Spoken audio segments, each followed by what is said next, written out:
Kinalampag ni Senator Risa Hontiveros ang Meta dahil sa naglipanapang video ng naganap na school shooting incident sa Zamboanga. Muli tuloy inihihirit ang social media ban sa mga menor de edad. Nasa frontline ng balitang yan si Mayan Los Baños. Wala man dito physically ang Meta. Nagko-call out ang komite sa kanila. You have to do better, no? Yung kalat nyo, yung basura nyo sa inyong powerful platform, linisin nyo. Huwag nyong iwan lahat sa CICC. Yan ang panawagan ni Senator Risa Hontiveros sa social media giant na Meta na may hawak ng Facebook at Instagram. Kalat pa rin daw kasi online ang video ng Ateneo de Zamboanga shooting. Ayon sa Cybercrime Investigation and Coordinating Center o CICC, pinatanggal na nila ito sa Meta. We encourage everyone, not only the committee but all our citizens, that they can report to us to CICC. Just give us the URLs, Madam Chair.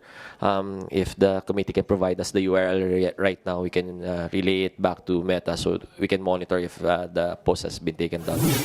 Isa pang malaking tanong ng senadora, 14 minutes. Naka-live stream ang shooting bago na take down. Wala bang capacity ang CICC na ma-flag ka agad kapag may ganyang klaseng content na nila live stream, ma-take down within seconds or minutes? Paliwanag ng CICC, Once we have we reported and we had visibility on the video, we reported it to Meta.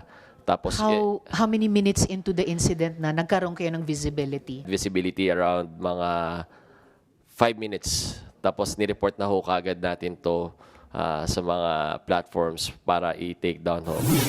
hindi nila agad matatanggal ang mga post dahil laging kailangang mag-request muna sa Meta. Dahil una, hindi nila kontrolado ang community standards ng mga online platform. Pangalawa, wala silang jurisdiction sa mga ito. Tingin tuloy ng CICC, mas mainam sana kung magkakaroon sila ng jurisdiction sa online platforms o hindi kaya naman, We propose also in our country, ito isama nyo sa community standards nyo to, kasama talaga itong mga provisions na to do sa kailangan nyo bantayan.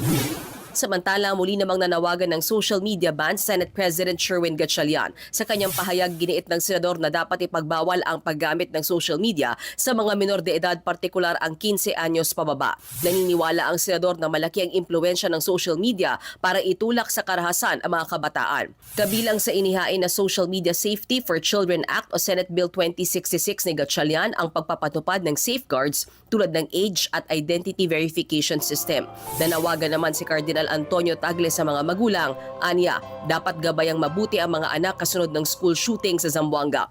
Mahalaga raw na palakasin ang ugnayan sa mga bata at huwag hayaang video game, cellphone at artificial intelligence o AI ang maging pangunahing gumagabay sa kanilang pag-iisip at pagkilos. Kung sa inyong hapagkainan, lahat kayo, mag-asawa, pati mga anak, ang tinitingnan cellphone at hindi ang bawat isa, wala namang puso ang AI. Walang puso ang mga games. Tao lamang ang may puso. Nagbabalita mula sa Frontline, Mayan Los Baños, News 5. Mga kapatid, Cheryl Cosing po.